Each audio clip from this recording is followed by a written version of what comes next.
there's so much talk about it, but on ground hardly anything is happening. Can you cite to me, in your idea, any models that are in this state that are working successful ecotourism projects in your mind? Well, one is a classical example of the Great Himalayan National Park, because I'm involved there personally. There is this community organization which belongs to the villagers of the ecozone, which is the buffer zone of Himachal.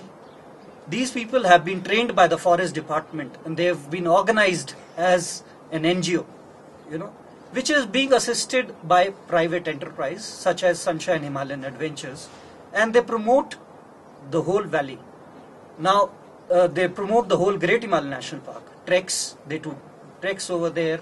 In the ecozone, they are very much present, they run programs like the forest learning programs for city kids, where the city kids are brought in and told firsthand about the forest, their importance.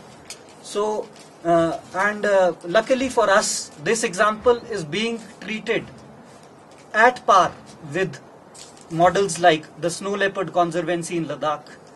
Then there is the Spiti Ecosphere, a NGO which works in Spiti, which has done a lot of work with the homestays, connected homestays in Spiti.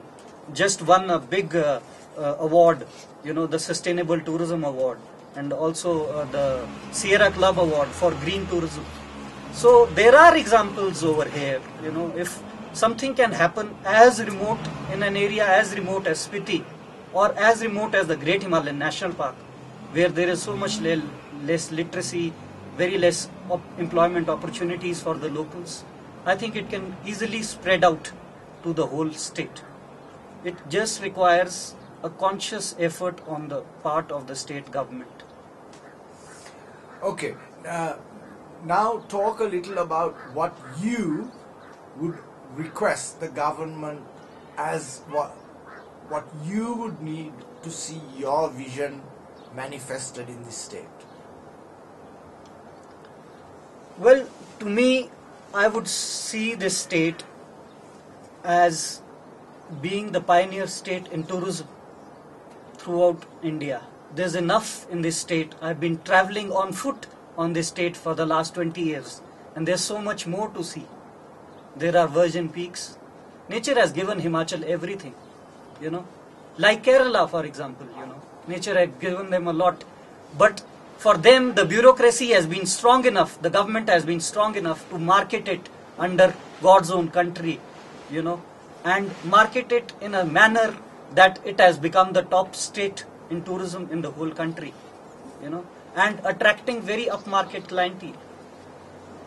To me, I think we do need to invite in professional, kind of collaborations from throughout the world. For example, I was very much in favor of the Himalayan ski village, which was nipped in the bud, because through RTIs I've got hold of their environmental impact assessment reports, which were done through the top countries, Wildlife Institute of India, the World Pheasant Association, and things like that.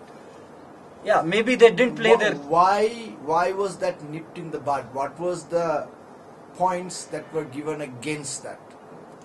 Well, the points given against that were that it would destroy the ecology of a very serene environment in the valley.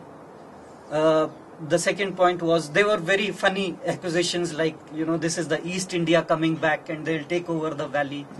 There were strange things about it.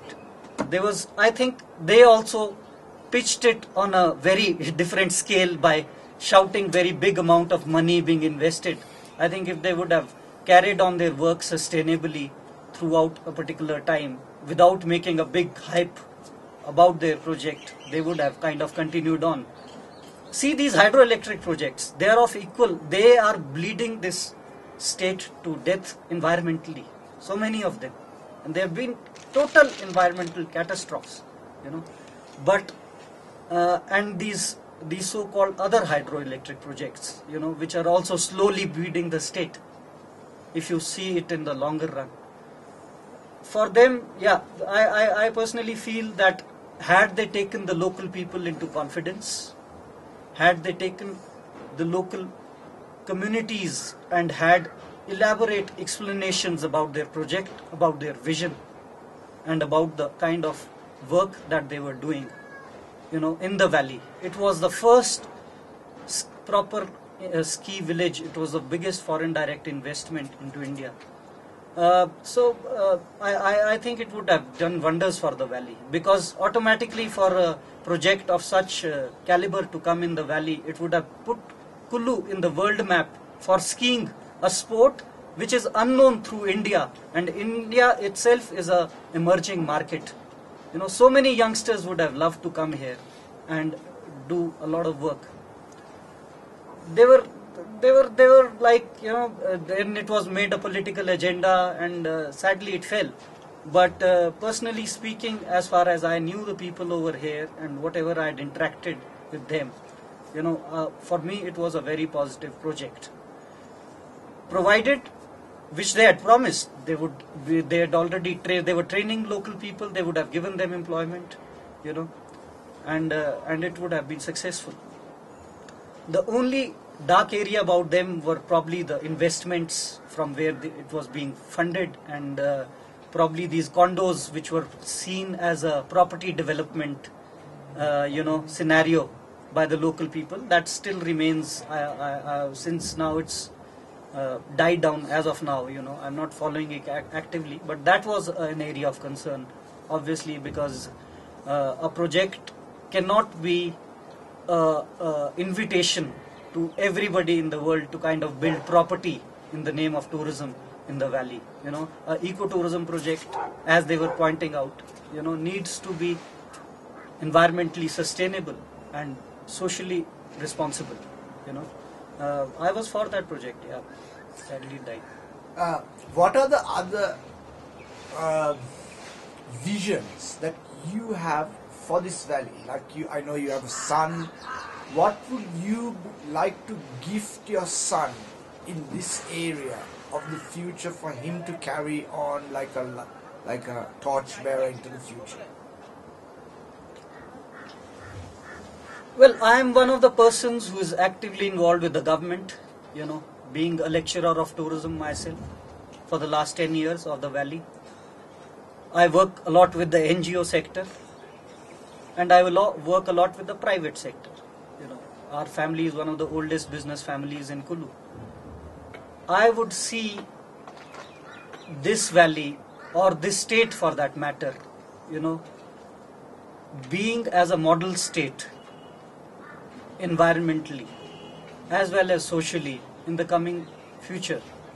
This can only be done, luckily, despite being next to a problematic state like Jammu Kashmir, or what I would rather see is small scale efforts which are present throughout the state, in fields of hydropower, or in fields of ecotourism, or in field of education, which are world standard, and in which a lot of research have gone, in order to develop them, rather than them just being somebody's babies, as they say. So yes, idealistically speaking, as of now, if I am able to preserve whatever is left, of this state, if not better, and I would pass on that legacy to my son, giving him enough employment opportunities, giving him enough environment, clean, healthy environment to live in. I think my life would have been a success.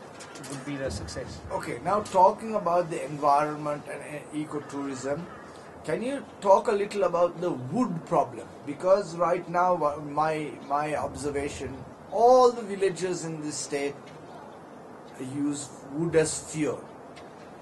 And there is winter time comes, a lot of felling is done. Is there any structure or idea of replanting trees to at least have a break-even point in the wood problem in the state.